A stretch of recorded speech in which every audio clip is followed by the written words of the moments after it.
गजाननं भूत गणाधिसेवितं कपित्थजम्बूफलचारुभक्षणं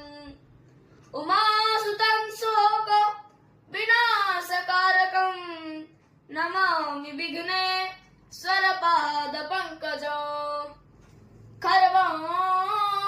स्तुलतनुं गजेन्द्रवदनं लम्बोदर सुन्दरं रश्यन्दन मधुगन्धलुब्ध मधुप व्यालोळ गण्डस्थलं दन्तात विदारिदारुधिरै सिन्दूर शोभाकरं वन्दे शैलसुतां सुतं गणपति सिद्धि